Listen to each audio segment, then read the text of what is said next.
Përshëndetje të nderuar miq, do flasim për kombëtaren shqiptare të futbollit, por edhe për Kosovën. Shqipëria humbi mbrëmjen e dieshme 2-1 me Poloninë, gjithashtu më pas edhe mundësinë për të vazhduar më tej në ndeshjen e fundit përballë Suedisë që fitoi me Ukrainën për një vend në kampionatin botëror, kështu që merr fund ëndra edhe këtë radhë që ishim ndoshta më pranë se kur. Megjithatë, festa tashmë gëzimi shkon edhe mbështetja për Kosovën, e cila ka zhvilluar mbrëmje paraqitje të jashtëzakonshme me Slovakinë duke fituar me përmbysje dhe tani gjithë vëmendja është tek ndeshja e fundit me Turqinë të martën. Aty ku të gjithë do të bëjmë tifo për Kosovën që të shkojnë në botëror. Megjithatë, do ta fillojmë analizën nga ndeshja me Shqipërinë edhe për këtë analizë për Shqipërinë dhe Kosovën, kam kënaqësinë e nderit kem të ftuar zotin Eduard Abazi, ish lojtar i kombëtares shqiptare të futbollit dhe trajner njohës mjaft i mirë i futbollit me cilin ne kemi analizuar çdo ndeshje të kombëtares ton deri në këtë pikë. Zoti Abazi, përshëndetje dhe faleminderit. Përshëndetje, faleminderit dhe juve për ftesën dhe shpresoj domethënë që të na shkojë mirë kjo intervistë me kritika dhe me sugjerime pozitive në të cilat mund të shërbejnë të ardhmes. Faleminderit juve, nëse do ishin dëgjuar ato të para, ndoshta do ishte ndryshe historia tashmë. E di çfarë ju bëi më shumë përshtypje nga ndeshja me Poloninë. Ka shumë faktorë element që ju i analizoni më mirë se ndryshe nga ne pjesa tjetër që një ditë para ndeshjes jemi gjithë trajner dhe të nërthëmen specialist analist. Por ju i keni parë me një sy tjetër, më kritik, çfarë mund ishte bërë ndryshe? Ndoshta ishte fati që nuk na buzëqeshim me dy rastet që kishim të pastra dhe po nuk shënova do pësosh. Apo formacioni, çfarë kishte që nuk shkoi? Unë pata fatin të jap një intervistë para lojës në një nga kanalet televizive, që nuk është mirë të përmenden sepse ju jeni domethënë jemi të gjithë për një qëllim, kështu që e gjithë është kontarja. Media është ajo që të mirë të flitë dhe mendoni çfarë do thoni.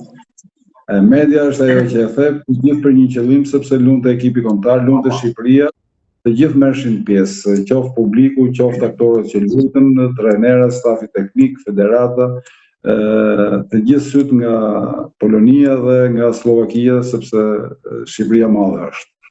Edhe shqyqy që është Shqipëria madhe sepse sa më të bashkuar jemi aq më mirë dhe aq më mirë shkojnë punët në sport edhe kudo. Por ti referohemi pyetjes edhe lojës që dje u zhvillua. Para loje, unë pa të thonë që i vetmi pa influencë që duhet vendoste lojtarët të cilët duhet luanin në fushë, si mas asaj që ai programoi, si mas asaj ai që dinte rëndësinë e kësaj loje, por duke pas parasysh edhe gjendjen fizike, psikologjike dhe anën morale të grupit, ishte i vetmi dhe i vetmi është trajneri Silvinja.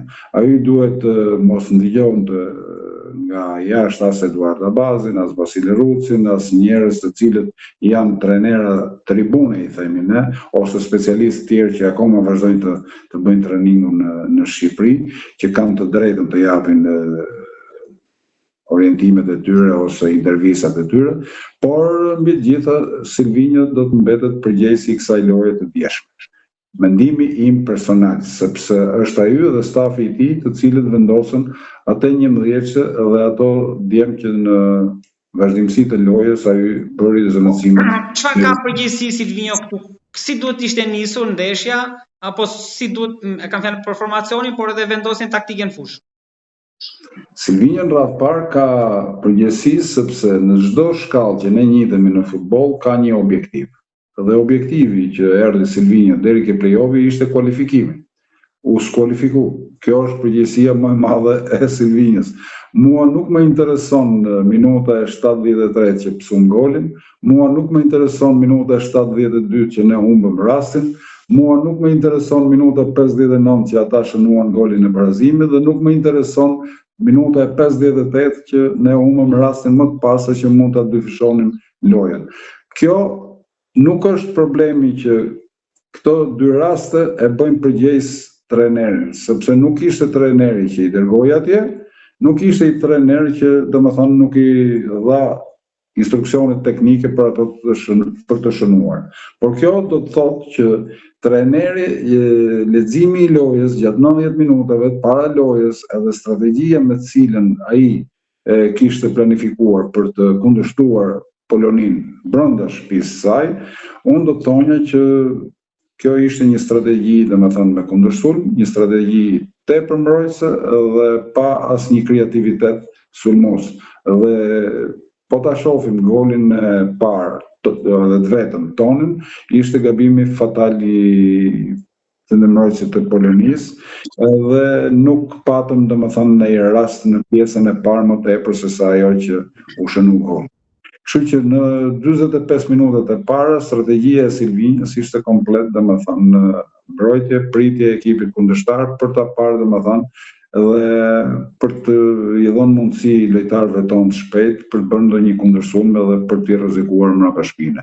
Kjo arrit nga gabimi I Benardekut, I cili domethënë është një qendërmbrojtës shumë I mirë I Portos, por dje domethënë ishte në ditën më të dobët të tij. Edi, të lutem, sepse ka pas një debat madh edhe në rrjetet sociale para ndeshjes, por edhe pas tek pjesa e formacionit. Si ka mundësi që dy lojtarë më të mirë të momentit, që Mehmeti dhe Muçi, nuk gjejnë vend nga minuta e parë, por mbi të gjitha Muçi, një formë të jashtëzakonshme. Domethënë, nuk u arrit të gjendet një vend për të. Në këto raste, kur kemi një lojtar të tillë, duhet ndërtohet formacioni rreth tij, e para e dyta mund të gjendet një vend aty, edhe si mund të jepen atij vetëm 7 minuta në fund. As 10 minuta jo, pa hequr ato ndërprerjet e tjera. Ne aty kishim fytyrë. Unë nëse do ta dërgonja atë intervistë para lojës, dhash edhe një sugjerim, një mëdhëçe me të cilën ekipi kombëtar duhet lunte dhe mënyrën dhe sistemin e lojës që mund të bante dhe të projektonte gjatë 90 minutësh në Poloni. Një ekip që unë do ta përsëris edhe këtu, edhe do ta them. Mitaj nga e Majta, Ismaili dhe Gjimshiti, nuk e vendosi ajetin, për fat, domethënë, në fakt u dëmtua, edhe hysaj nga e djathta. Në mes fush do e ndërtonja me Uzunin nga krau I djathtë, Laçin pak më në qendër, bashkë me Shehun, do të lenja në stol Aslanin që dje u pa dhe Aslani dhe Shehu bën të njëjtin pozicion për dy lojtar, ne bënim një pozicion dhe nga krau Majt do të venja Mehmetin. Pra Uzuni dhe Mehmeti nga krau. Nga krau. Në sulm do të venja Muçin edhe Brojën që në fillim. Pse? Për të bllokuar. Ky është formacion tamam brazilian. Për të bllokuar bllokun qendror të Polonisë, për t'i dhënë gabimet sa më të shumta qendërmbrojtësve të Polonisë dhe për ta shpërngulur nga krahët që nuk na jepte, domethënë, shumë hapësirë dhe ne nuk I jepnin shumë hapësira Polonisë, kështu që ne rrezikonim më tepër të fitonim lojën sesa Polonia të fitonte lojën. Ky ishte një mendim I im si eksperiencë që unë kam në futboll dhe në ato momente domethënë që unë edhe kam bërë domethënë kurset e trajnerëve nga ana teorike, do të ishte sugjerimi më I mirë për këtë lojë. Pse e them këtë? Sepse trajnerët bazohen në ide të cilat janë jo 3-4-3, 3-5-2, jo po doli keq loja, nuk ishte ky sistem, nuk është. Sistemet në lojë nuk janë sisteme 3-5-2, 4-3-2-1, 4-3-3, por janë dinamikat e lojës dhe këto duhet të bëhen në varësi të secilit element që ti ke në grup.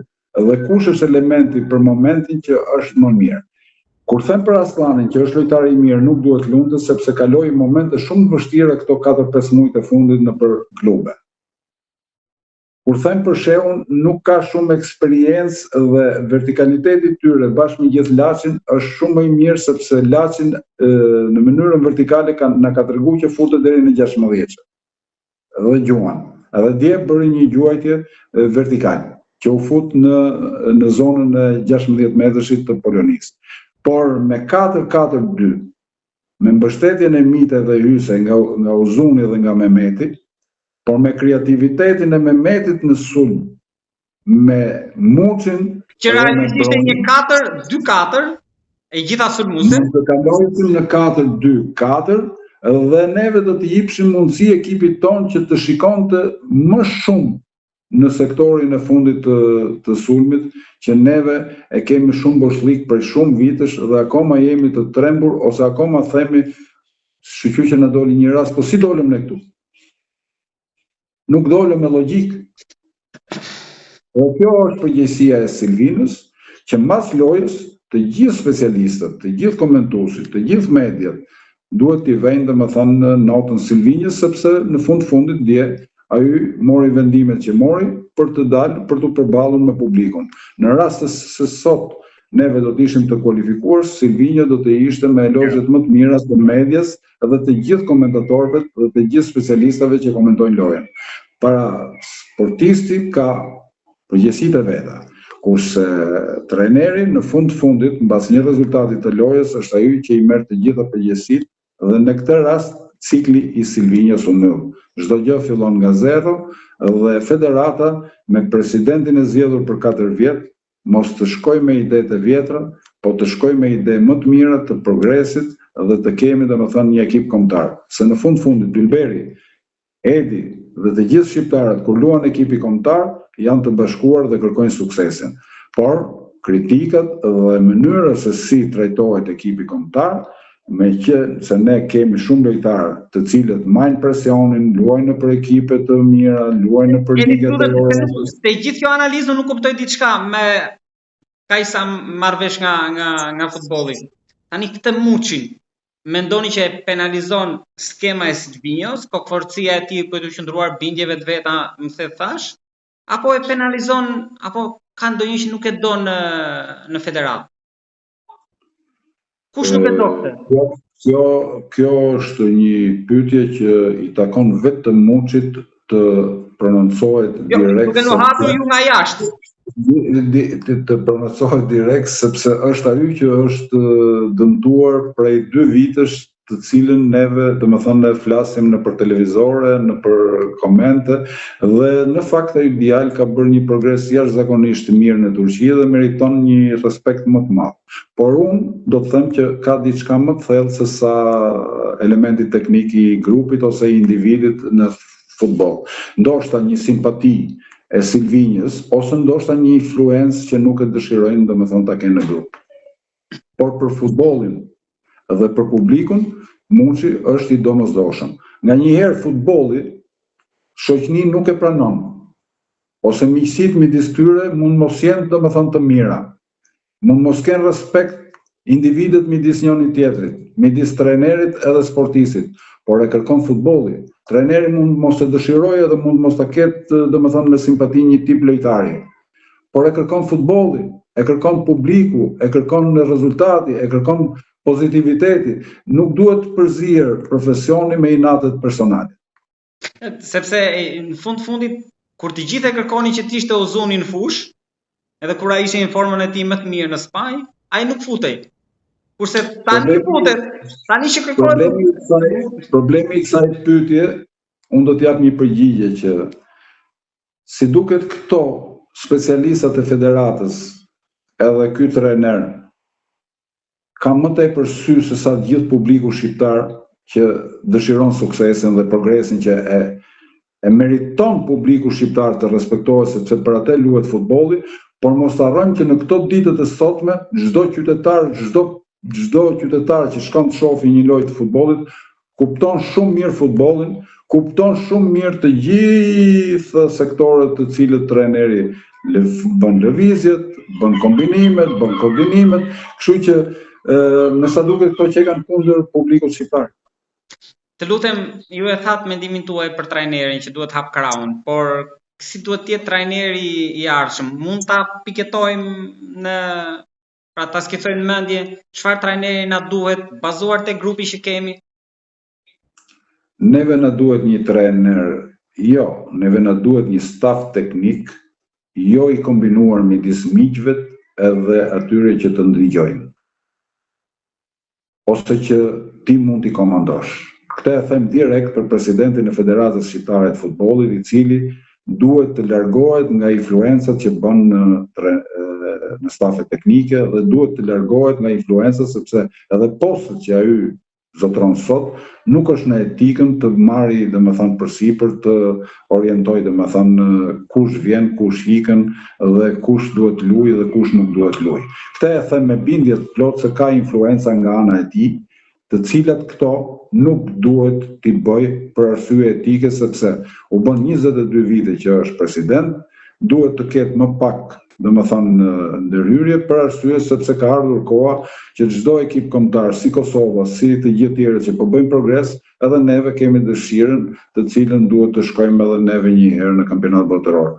Mirë kanë bërë, kanë shkuar në kampionate europiane, por në këto momente duhet të distancohet si president me këto, të cilat janë ndoshta janë në dëm të ekipit tonë kombëtar dhe publiku ka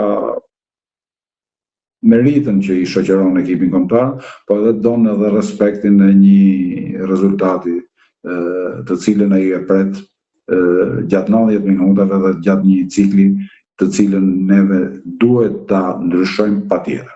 Nisu nga e shkuara, nga trajneri që kemi pasur, do na shkonte më shumë po me këtë grup, një kroat, një shkollë kroate, gjermane, italiane, apo ndoshta edhe nëse ju mund të thoni një trajner shqiptar që e gëzon besimin tuaj që ai mundet ta çojë këtë kombëtare më përpara.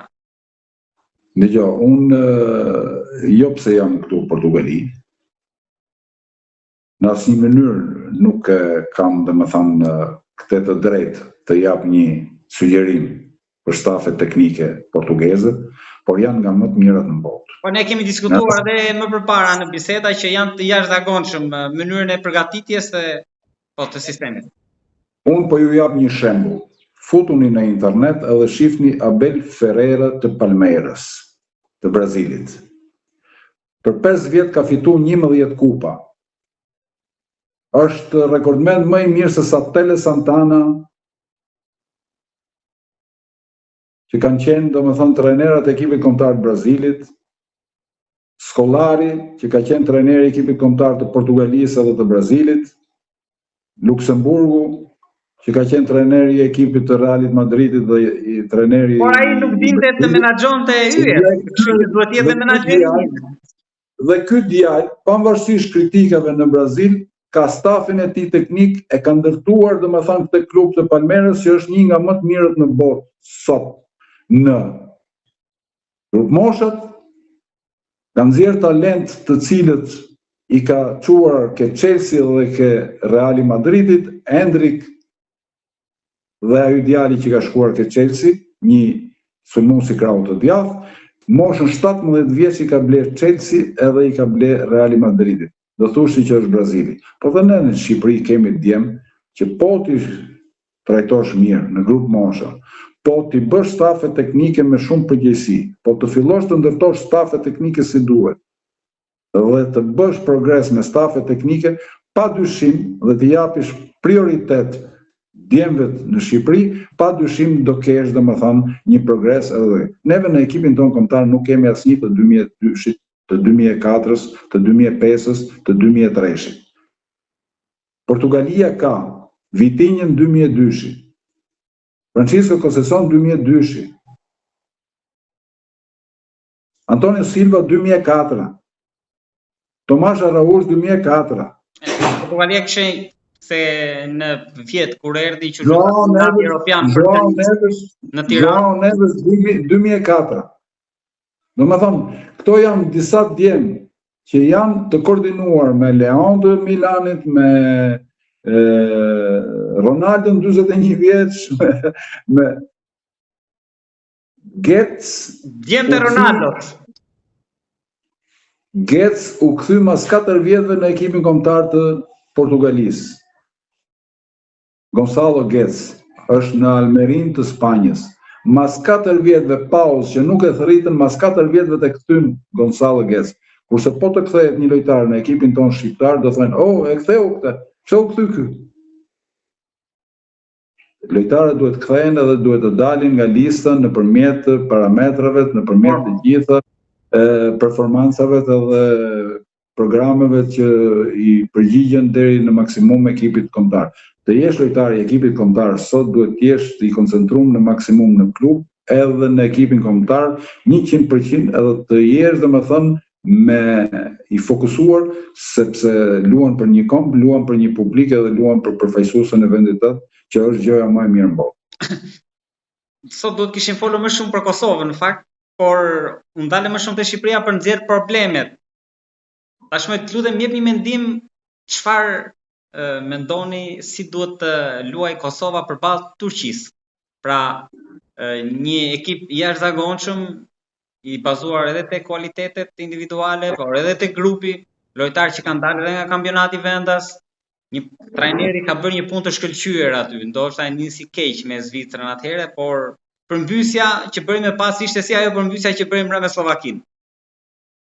Unë do të thonja që trajnerët, po kthehem edhe një herë mbrapa, si duhet të jetë trajneri në Shqipëri? Trajneri duhet të jetë afatgjat, duhet të jetë me një staf teknik shumë i përgatitur me kualitet, mos t'i ndërhyjnë në zgjedhjet e tij dhe të jepet liri veprimi si duhet pavarësisht kritikave që kudo ka kritika në profesion, qoftë në futboll, qoftë në çdo fushë.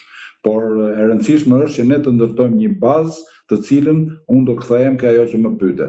Kosova ka krijuar një bazë. Edhe diçka pak nuk na duhet për sy e faqe që të vinë të rinë në Tiranë, kur nuk merr asnjë nga kampionati vendas, por të jenë këto kritere që ju thatë. Po.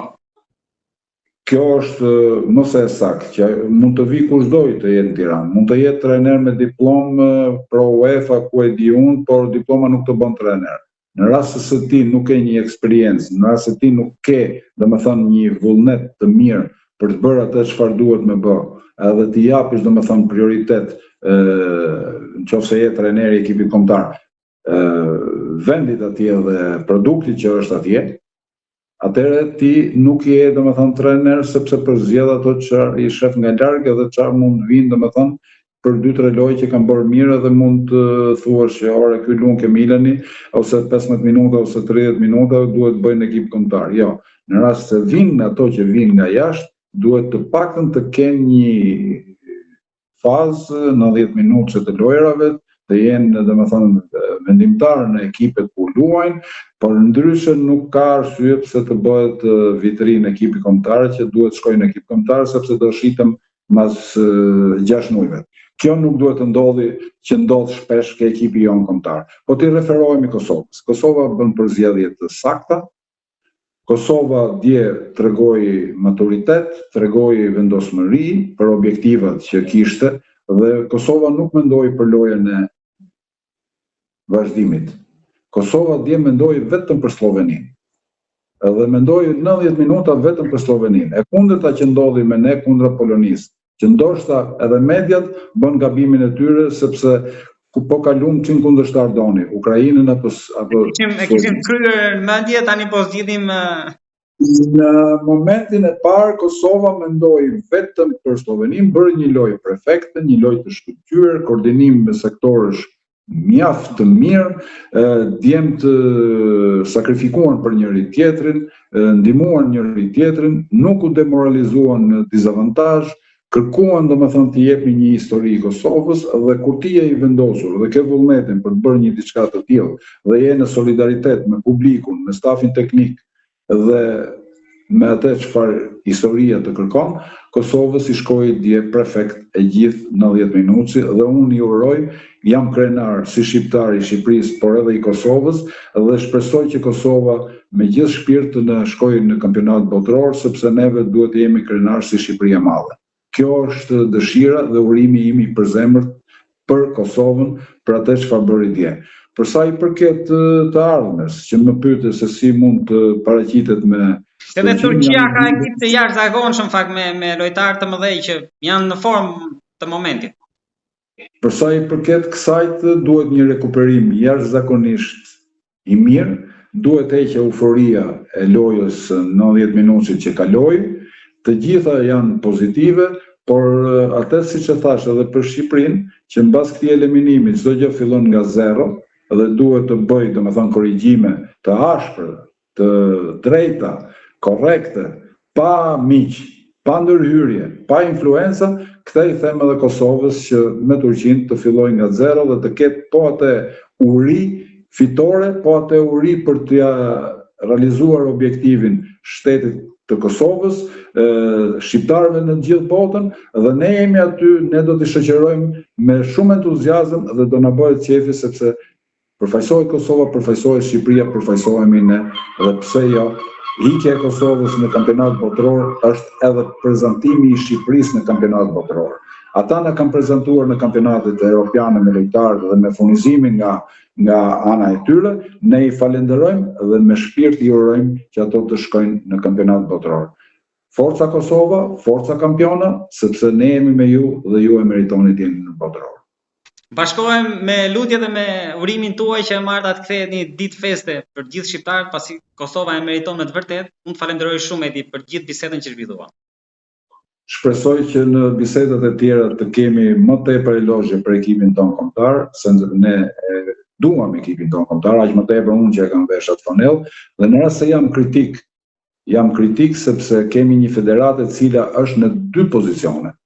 Federatë që punon vetëm me lojtarët e huaj dhe një federatë që nuk po gjen rregullatorin për të bërë, domethënë, më të mirën e mundshme që djemtë, familjet shqiptare të kenë sa më shumë prodhim dhe mos të largohen nga Shqipëria, po të kërkojnë, domethënë, aty me ngulm që nëpërmjet kësaj pune këtu në Shqipëri ne do të nderojmë veten si individ, klubet si kolektiv, përfaqësuesen si komp dhe mbi të gjitha familjet nesër me një ekonomi sa më të mirë.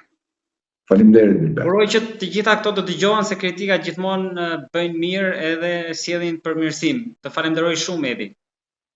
Respekte, gjithë mirë.